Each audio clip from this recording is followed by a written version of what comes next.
Hill. You're watching My Life with Tina, and today we are honored to have actor extraordinaire Rob Morgan. Where did you grow up? Are you a New Yorker? I grew up in like D.C., Northern Virginia area, Southeast D.C. Mary Church Terrell Elementary School had a big impact on me. I don't even know if that school exists still. I was going to go to Ballou High School, then we moved to Northern Virginia where I finished up middle school at Parkside Middle, and then went to Osborne Park for high school and graduated high school there, and that was all in Northern Virginia, and then went to Virginia State University for college, which is like my one of my most best decisions I've ever made in my life. Virginia State University, support your HBCUs, historically black college and universities. Okay. Don't know if you're hip to the current dialogue about how the current administration had the HBCU presidents go to the White House for what was supposedly a discussion about saving them, turned into a photo type PR thing, but whatever the case, I'm a product of HBCUs, historically black college and universities, and I promote them very strong, especially Virginia State University. So that was a large part of my childhood. I guess now at this age I could say graduating in college as a child. So then after Virginia State University, came to New York and been in New York for like 20 years. Brooklyn. Started out in Flatbush, then Bed-Stuy, and now I'm in Crown Heights. Okay. Yeah. Were you like a crazy kid? Were you rambunctious? What's Were you crazy? were you mischievous? You seem like you were like always getting in trouble. I wouldn't say that. At 5 years old, I was actually working in the tobacco field. If No you way. want to know about that, yeah. I didn't know that. During the summer times, my mom and dad would send me down to North Carolina, which is where their family's from, and actually where I was born, because that's where my mom and dad's families are from, North Carolina, Pollocksville, and New Bern. So I would get sent down south at 5 years old to work in the tobacco fields. And I did that every summer until I was 13. And the only reason I didn't go back when I was 13 was because I lied and said I was 14 years old so I can get a worker's permit and start working as a dishwasher at J & Drake's, which was at Potomac Mills Mall at the time. And that's probably when the mischievousness in my life started. Not till a teenager? Because And what kind of trouble did you get into? I guess I had more, time on my hands and, more ways to stay around the neighborhood that I was really familiar with, and the people that was familiar with the neighborhood. So instead of me going down south and being put to work, back in those days, whatever you got paid, my grandmother would just take it out my hand as soon as it hit my hand because, it was understood that you had to pull your weight regardless. It wasn't that you was 5, 6, 7, 8, 9, 10 years old just going to sit at the dinner table for free. You still had to contribute. Speaking of family, I know you're close to your mom. Yeah, that's my baby.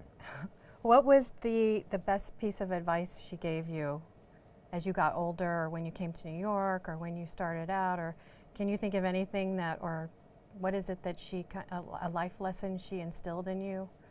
My mom just told me use my $1 million smile. She was just telling me keep using my $1 million You do have smile. one. You kind of like light up. Yeah. You look so serious, like if you don't know you. Yeah. And then, like when you smile, it like does light up. That's what she tells me. Use my smile. Did you get your smile from her? I guess the way she makes me feel, it lightens up. So yeah, I guess so. And she makes you feel like $1 million, or? She makes me feel loved, makes me feel like I have a support team, like I have a cheerleader regardless, Did you watch TV? Well, I used to have to come home and, basically take care of myself. So that entailed walking home from school, coming in, bolt locking the doors, going in the kitchen, making a peanut butter sandwich, pouring some either apple juice, milk, water, whatever was available at the time, and then go sit in front of the TV, turn it on, and watch it until I either pass out, wake up in the bed the next morning, and then have to do it all over again, or until my mom came home. You know, What would you fall asleep watching? I'd say Jefferson's, Good Times, um, um, What's Happening. You know, those kind of shows definitely inspired me a lot. Those type of family drama comedies. Right. And then as, you know, TV got more advanced, I got more into like the Cosby Show and, you know, the different worlds and Martins and things like that, you know. But definitely Sanford and Son, Good Times, What's Happening, the Jeffersons. If you could Yeah. remake any one of those shows, what would you remake? If I could remake any one of those shows, Something that you grew up with. I wouldn't even touch those because they're like beautiful classics that stand alone. But if I was to take a concept or an idea and massage it into what my lifestyle and community will reflect, even if somebody stole this idea, it would be cool. But Cheers. I think Cheers in like Bed-Stuy in the 80s would be a beautiful show. You know what I mean? Something like that. And that's something I've been brainstorming about contributing as far as my own creation. But yeah, because I like Cheers a lot too, you know. Yeah, but I'd like to see that based in like my community. Who is Margaret Terry? Margaret Terry, wow, that's the young lady that actually put the whole idea of acting in my mind. She was an actress from New York City, came to D.C., Northern Virginia, working in an insurance firm, because that's the first job I got out of college, was temping at this insurance agency, like basically just data entry. And met her there, and she kind of encouraged me to go to an open call for this movie Contact with Jodie Foster and Matt McConaughey. And that's really what set off all of this for me. But you didn't grow up watching TV saying, hey, I want to do that. I want to be in front of the camera. It would be so fun. Our growing up watching stuff was like, we watched wrestling, you know, like I watched big time wrestling with my dad. Yeah. And ballroom dancing. I grew up in the Midwest, so there wasn't much happening on the weekend. But yeah, not ballroom dancing, but like, you know, sports, wrestling. Eddie Murphy was a big, huge influence to me. You know, seeing Eddie Murphy and all the things he could do and all the ways he could affect people was a huge influence. I even have Eddie Murphy right now in my house. As soon as you walk in, it's like this cover of Uptown Magazine and him on it. You know, like Eddie Murphy was a humongous inspiration to me. You know, but no, I didn't get wrapped up too much into the.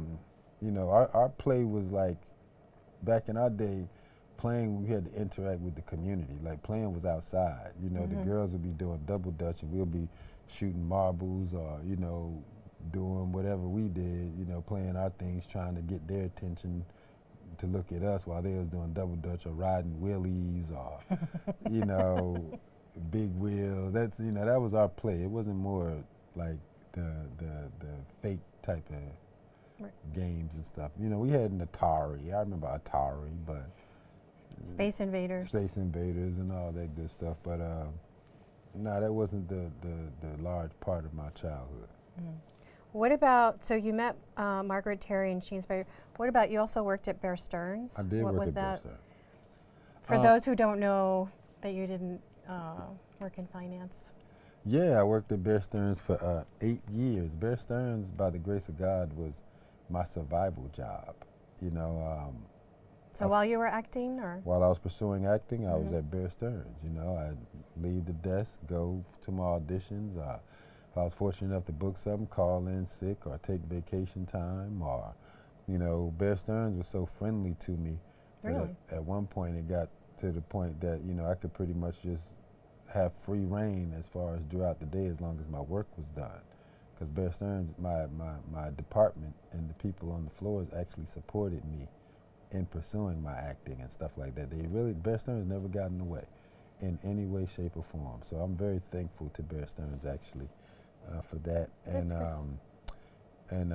Yeah, it was like my survival job, where somebody may have had a waiter or do security or drive Uber, or do whatever they do for their survival job, because you need a survival job while you're pursuing your dream if you want to be conscious or present enough that you can offer yourself without worrying about paying your next bill or worrying about eating your next ramen noodle and tuna. So Bear Stearns was my survival job, and that was a blessed survival job to have. Yeah. So how does someone, okay, you didn't, weren't into comics or whatnot, but you play a comic. One of your roles is for Marvel, right? Yeah. For Turk Barrett in Daredevil and Luke Cage. So how did that come about? And I know, or I hear that Marvel fans, or how are Marvel fans, but also that comic book fans are probably very intense. And do you feel like a responsibility to portray this character to the comic book, or do you kind of give it your own flair? You know, it came interpretation? about because my agent sent me on an audition. Julie Schubert cast the Marvel products, at least the ones I've been a part of. And Julie Schubert was, you know, she trusted me in the project. As far as researching the character and all, I did a little research to see when he was introduced into the comic book world, saw what his presence was in the comic book world, what he contributed to the world, and then from that I just used my own imagination and my own life and incorporated that in decisions when they say action, you know. Right. Just having fun, you know. It's not really a serious, heady job. It's, you know, one of those jobs where you gotta, if you're not having fun, the people can't have fun, you know. So you gotta have fun so that the people can have fun. And I'm just out there having fun. Well, that's good. Yeah. But Turk doesn't have, like a lot of the Marvel characters have superpowers, right? And he doesn't have any. I Or mean, does he- he? What superpower do you think he should have if he could have one? I mean, he has, you know, he's supposed to be a good street fighter, and he's supposed to be, you know, a good manipulator of information. But, you know, I don't know if they put that much interest in writing that part for the character, you know, to be honest. I think he plays a particular role right now for the advantage of the other, you know, heroes. You know, Turk is just the guy to come up and break the ice and let people have fun, you know. Yeah, if he had a superpower to have, I'd like to see the you know, it's hard to say. I mean, just to be alive is a superpower, you know what I mean? Just for him to make it through the season without being killed is a superpower. So, yeah, you know. To avoid death. Hey, by any means necessary, baby. What about Full Circle? Love was that that? project. Love Full Circle. Full Circle. You played a bad man. I mean, I think it's it depends on how you look at it, you know, because he gets a type of reaction, I think, if he's supposed to be so bad, but from what I get, everybody loves him. You know, he's the comic relief, you know, of the project, and I think that was one of the fun things about that role is that, you know, you have this character that's written very neurotic and very, like, you know, helter-skeltery, but he's really vulnerable and innocent. You know, he still has this soft, sweet side, but, Okay. you know, it comes out in this aggressive way that's kind of funny. And that's solving Naeem, you know, Slick, this brother, youngest guy to ever write, produce, direct, and star in his own movie in New York City, like the youngest to ever do it, like at 21. And a bunch of cats from Brooklyn with no money, just faith in ourselves. And a couple years later, that movie's on Netflix, and it's still on Netflix.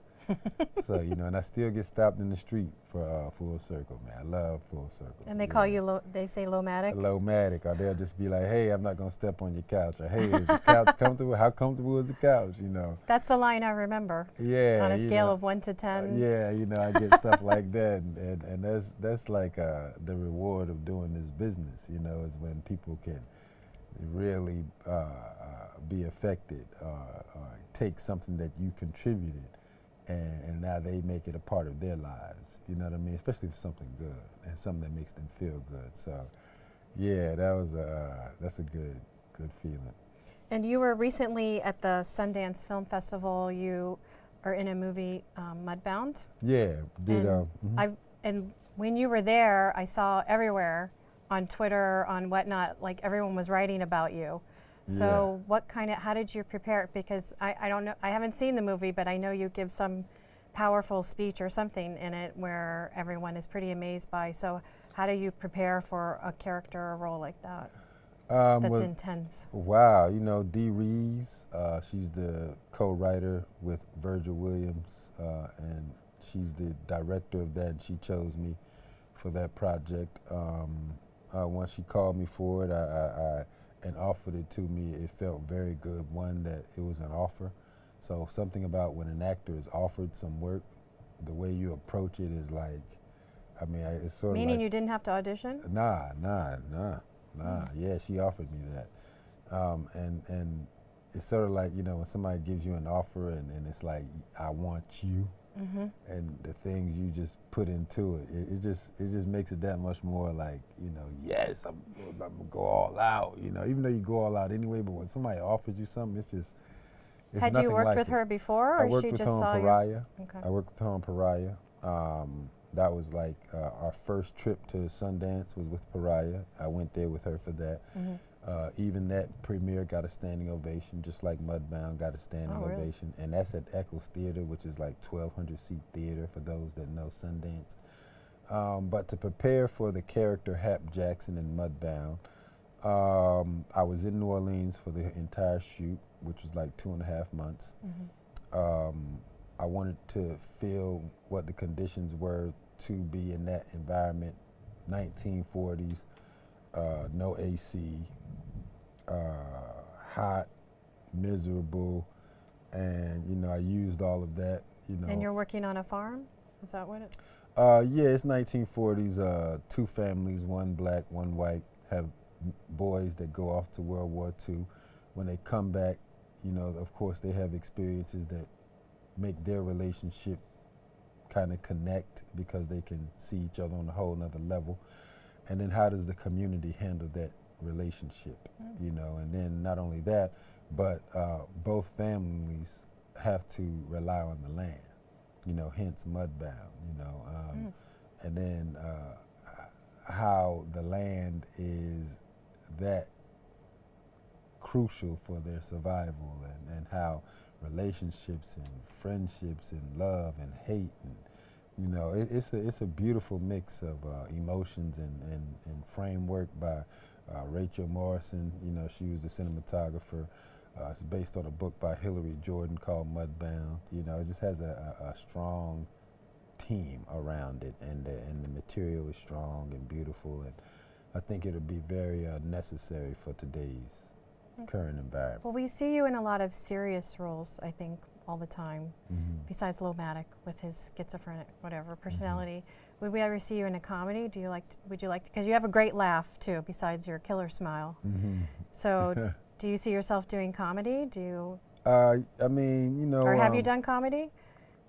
You know, I think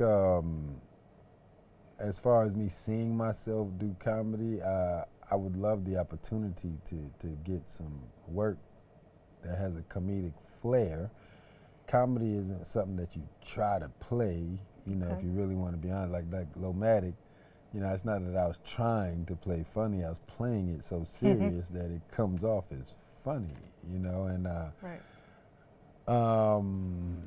I think even with the Turk Barrett role, and you know, like a lot of people come up to me in the street and tell me I stole a whole series with one scene, and that was just Turk Barrett responding to when the guy Tone gets thrown off the roof with Cottonmouth, and you know, my line basically summarizes, you know, the whole scene, and then boom, people come up to me all the time. Oh my God, you were so funny. That one scene was the funniest. What was the line?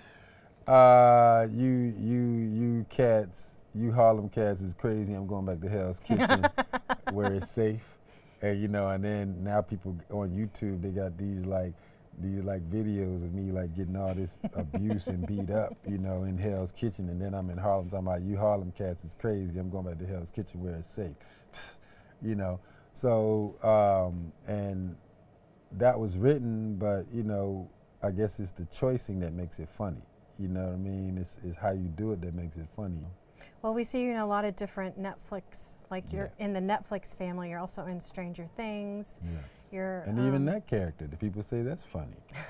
You know what I mean? Like people stop me for that and say, "Oh, that character's so funny." What is it about Native American quotes that you're drawn to?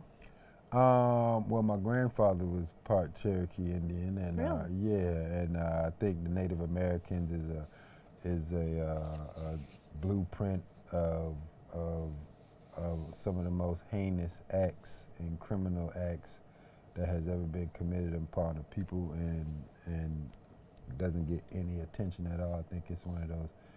And Africans and Native Americans, they had relationships 300,000 years ago. So really, you know, we've been intermingling with Native Americans. So Africans and Native Americans are pretty much the same, in my opinion. But yeah, you know, I just really feel the spirit of the people, and I love the people.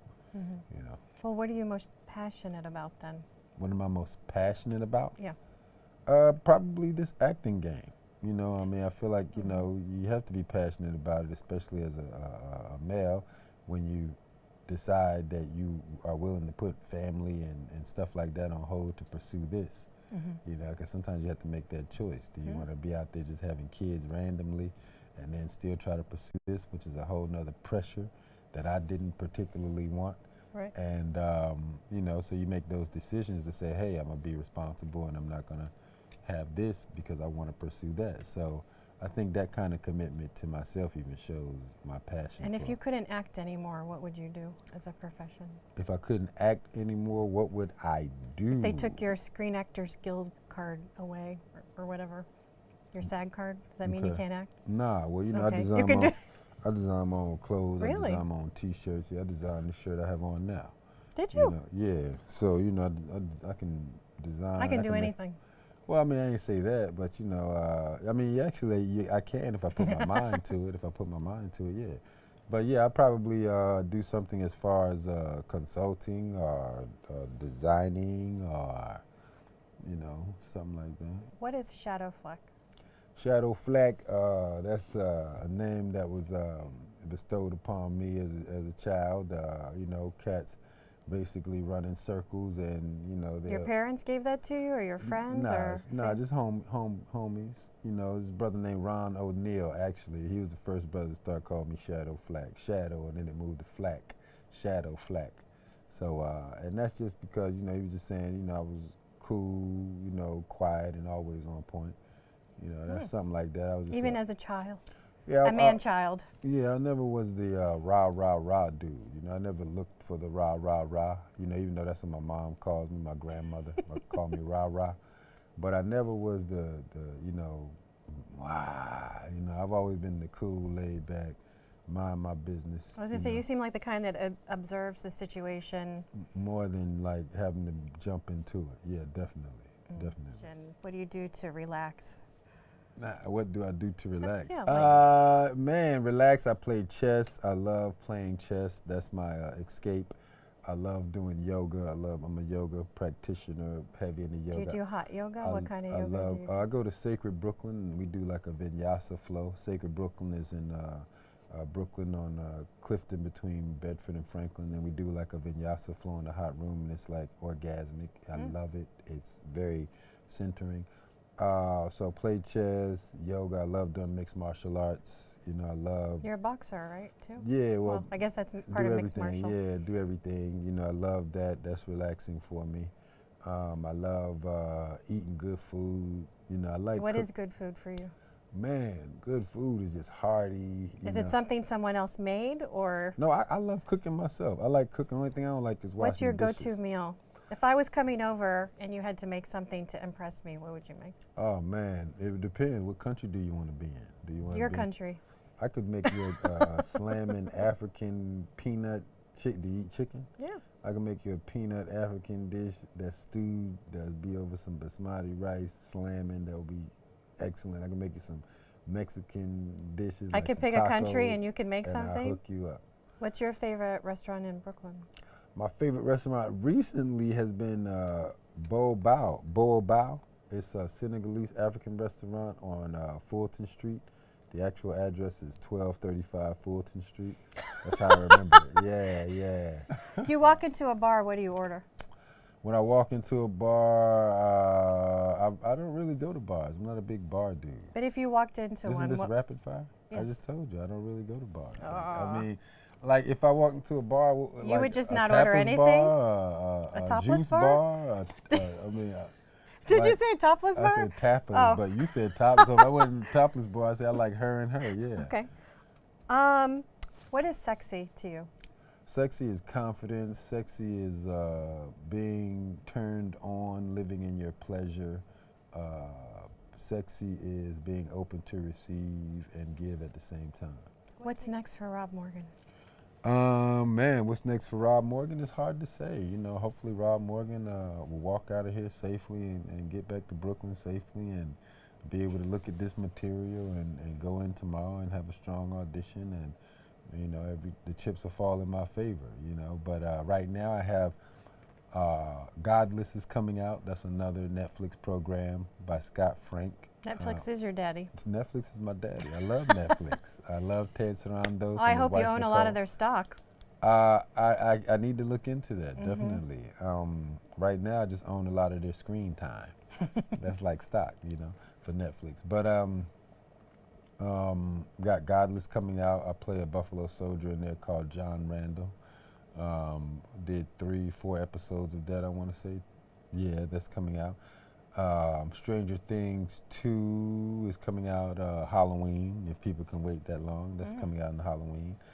We have Mudbound that just sold at Sundance for $12.5 million, sold for the most money. Did Netflix buy that too? Yeah, Netflix bought that.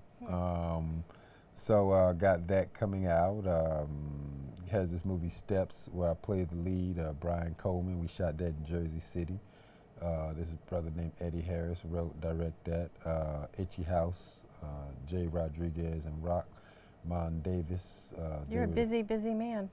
Well, I mean, you know, I just work, you know, just try to wherever the work take me. Work begets work. You know, one thing as an actor that you have to understand, your commitment basically is understanding that your full-time job is always looking for work. Yeah. Well, thanks for sitting down and answering a few questions. Thank you. And it was a pleasure talking to you. It's And all my pleasure. Is that it? That's it. Oh yeah, wouldn't it be crazy? Don't you still amaze me? Wouldn't it be crazy? Don't you still amaze me? Wouldn't it be crazy? Don't you still amaze me?